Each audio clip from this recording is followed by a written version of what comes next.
신약성경 고린도전서 7장 17절부터 24절 말씀입니다.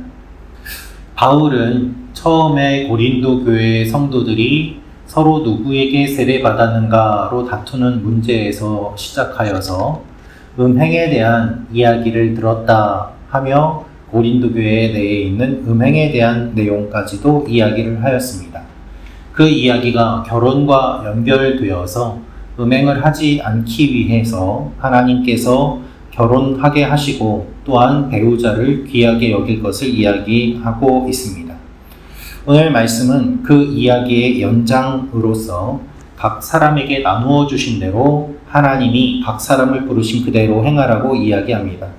오늘 이 말씀을 통하여서 우리가 알 수 있는 몇 가지 내용이 있습니다. 첫째로 부르심을 따라 행해야 합니다. 부르심을 따라 행해야 합니다. 우리 고린도전서 7장 17절 말씀 다시 한번 읽도록 하겠습니다. 시작. 오직 주께서 각 사람에게 나누어 주신 대로 하나님이 각 사람을 부르신 그대로 행하라. 내가 모든 교회에서 이와 같이 명하노라. 아멘. 믿지 않는 배우자와 같이 살 경우에는 어떻게 하는가? 이혼한 다음에는 어떻게 하는가? 또는 결혼을 앞둔 사람들에게는 어떻게 하는가에 대해서 바울이 이야기를 쭉 진행한 다음에 오늘 17절에서는 각 사람에게 나누어 주신 대로 그대로 행하라 라고 이야기하고 있습니다. 즉 결혼은 강제할 것이 아니라 하나님께서 마음에 이끄시는 대로 각각 그 은사대로 할 것을 이야기하고 있는 것입니다. 이 원칙이 모든 교회에 제시된다. 내가 모든 교회에서 이와 같이 명하노라 라고 말을 합니다. 따라서 모든 교회에 속해 있는 우리도 이 말씀을 듣고 이 명령에 따라야 될 이유가 있는 것이죠. 그렇다면 하나님께서 은사대로 부르셨다. 그 은사대로 하나님이 부르신 대로 그대로 행하라 라는 말은 무엇일까요? 그것은 바로 소명과 사명을 의미합니다. 가정을 세우고 또한 함께하는 소명과 사명이 있을 수 있고 믿지 않는 가족을 구원하고자 하는 사명과 소명이 있을 수 있고 또한 바울처럼 여러 곳을 다니면서 사역하기 위해 결혼에 대한 생각을 하지 않고 하나님의 일들을 하는 사람도 있습니다. 각각 다 다른 사명과 소명이 있는데 이 어떤 것이라도 경중이 있는 것이 아니라 다 소중하니 하나님의 부르심에 따라서 맡겨진 것들을 잘 감당하라는 이야기입니다. 예전에 하용조 목사님께서 이런 말씀을 하신 적이 있습니다. 사람이 관심이 있는 것이 사명이다 라고 말입니다. 어떤 사람의 눈에 무엇이 보이고 그것에 관심을 기울여 밤을 샐 수 있는 열정이 생기는 것, 그것이 은사요 사명이라는 것입니다. 사람은 은사가 각각 다 다릅니다. 그렇게 다른 은사를 가진 여러 사람들이 교회에 모이기 때문에 교회는 함께 합력하여 다양한 일을 할 수 있고 하나님께 영광을 돌릴 수 있는 것이죠. 성도는 각각의 부르심을 따라 행동해야 합니다. 서로의 다름과 다양성을 인정하고 나에게 원하시는 하나님의 부르심은 무엇인지 우리가 기도하며 확인해 나아갈 필요가 있는 것입니다. 하나님께서 이 아침에 우리를 불러주신 이유도 바로 여기에 있습니다. 하나님이 나에게 주신 사명, 하나님이 나에게 주신 은사, 하나님이 나에게 주신 부르심을 기억하며 하나님 앞에 기도하며 나아가기를 원합니다. 그러나 그 은사는 다 각각 다르지만 사명은 각각 다르지만 우리에게 주신 동일한 마음은 무엇인가 하면 하나님을 사랑하고 이웃을 사랑하고 교회를 세우고 복음을 전하는 것입니다. 이것을 기억하며 나아가는 여러분과 제가 되기를 원합니다. 두 번째로 알 수 있는 것은 할례와 무할례는 아무것도 아닙니다 라는 것입니다. 할례와 무할례는 아무것도 아닙니다. 우리 고린도전서 7장 18절 19절 말씀 같이 읽겠습니다. 시작.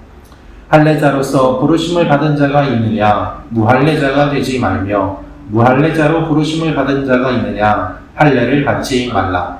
할례 받는 것도 아무것도 아니요 할례 받지 아니하는 것도 아무것도 아니로되 오직 하나님의 계명을 지킬 따름이니라. 아멘. 세례와 음행 이야기를 한 바울은 이제 할례 문제를 말합니다.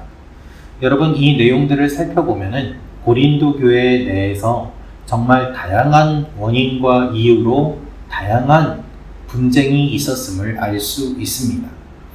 세례를 가지고 다투었던 그들에 대한 책망에서 이제 바울은 할례에 대한 이야기를 하고 있는데, 할례를 받았느냐 받지 않았느냐로 또한 싸우고 있었음을 우리가 알 수 있습니다. 할례를 받은 사람은 할례를 받지 않은 사람들을 향해서 예수를 믿어도 할례를 받아야지 구원받는다라고 이야기를 하였습니다. 할례 받지 않은 사람들은 예수님을 믿으면 구원받는데 왜 굳이 또 할례를 받아야 되느냐라며 이야기를 하였습니다. 각각 자신들이 생각하는 것들이 서로 달랐고 무엇이 중요한지에 대한 이야기가 달랐습니다. 그래서 바울은 할례를 받는 것도 할례를 받지 않는 것도 그건 아무것도 아니다라고 하면서 여러분들이 중요하게 생각하는 그 할례보다 하나님의 영광을 나타내고 하나님의 계명을 지키는 것이 더 중요하니까 그것을 기억하며 서로 하나 되십시오라는 말을 하고 있는 것입니다. 억지로 서로에게 강요하지 말고 그래서도 안 된다라고 이야기를 하고 있는 것이죠. 이 일 때문에 갈등이 심해지면 결국 교회가 싸우고 다투고 그리고 갈라지고 고소하고 세상 법정으로 가는 일들이 일어나게 되면서 하나님의 영광이 사라지는 그 일들을 바울이 듣고 보았기 때문에 권면하는 것입니다. 우리는 신앙생활을 하면서 무엇이 중요한지 항상 생각해 보아야만 합니다. 각자의 다름이 교회의 분열을 가져오는 것이 아니라 각자의 다름이 하나님께 영광 돌리는 아름다운 하모니가 되도록 무엇이 중요한지를 먼저 기억하고 하나님 앞에 기도하며 나아갈 때 하나님께서 우리를 사용하며 아름답게 이끌어 가실 것입니다. 그렇게 서로 하나됨을 이끄는 여러분과 제가 되기를 기도합니다. 마지막으로 알 수 있는 것은 자유와 종의 관계를 알아야 합니다 라는 것입니다. 자유와 종의 관계를 알아야 합니다. 우리 22절부터 24절 말씀 같이 읽겠습니다. 시작. 주 안에서 부르심을 받은 자는 종이라도 주께 속한 자유인이요 또 그와 같이 자유인으로 있을 때에 부르심을 받은 자는 그리스도의 종이니라. 너희는 값으로 사신 것이니 사람들의 종이 되지 말라.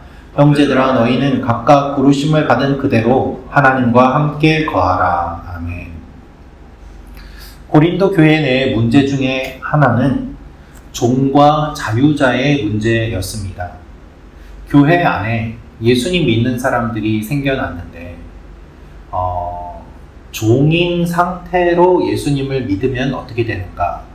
주인이 예수님을 믿으면 어떻게 되는가에 대한 고민들이 많이 있었습니다.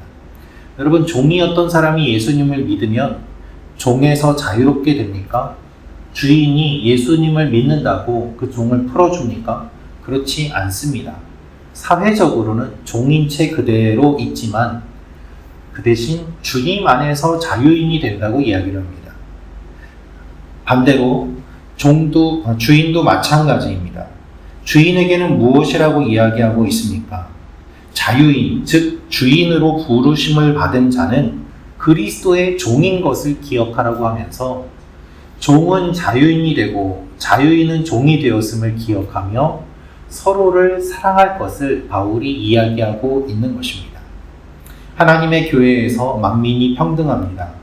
돈으로 주고 팔리는 종의 신분을 언급하면서 바울은 우리 모든 성도가 주님이 피로 사신 값을 지불하신 존재이기 때문에 우리 모두는 다 그리스도의 종이다 라고 이야기를 합니다. 이 말을 들은 당시 성도들은 무슨 뜻인지 정확하게 알았을 것입니다. 사람들의 종이 되지 말라라고 하시는 요청은 하나님의 사람으로 살아갈 것을 이야기하고 있습니다. 우리는 부르심을 입은 그 자리에서 하나님과 함께 지내야 합니다. 따라서 예수님을 믿는 주인은 종을 대할 때 한 형제 자매로 대합니다. 예수님을 믿는 종은 주인을 정말 그리스도께 섬기듯, 그리스도를 섬기듯 그와 같이 섬겨야 됩니다. 서로 사랑하는 가운데서 선을 넘지 않고 존중하며 따라야 되는 일들을 바울은 이야기하고 있는 것입니다. 세상을 바꾸는 것은 제도가 아닙니다. 세상을 바꾸는 것은 사랑입니다. 하나님과 함께 거하는 사람들이 각자의 자리에서 삶이 변할 때 세상이 변하게 됩니다. 그렇게 초대교회가 로마 사회를 변화시키고 세상을 뒤엎는 일이 일어나지 않았습니까? 하나님의 생명의 성령의 법이 가진 힘을 기억하며 세상이 종과 주인으로 나누었다고 하더라도 그리스도께서 우리를 위하여 돌아가셨다는 것을 기억하며 우리 모두가 주님의 종이 되었음을 바라보고 하나님의 자녀답게 살아가는 그 일들이 일어날 때 하나님께서 놀랍게 역사하실 것을 바울이 이야기하고 있는 것입니다. 그래서 너희는 각각 부르심을 받은 그대로 하나님과 함께 거하라 라고 말하고 있습니다. 오늘 이 말씀을 기억하며 하나님과 함께 거하는 여러분과 제가 되기를 주님의 이름으로 축원합니다. 기도하겠습니다. 구독과 좋아요는 사랑입니다.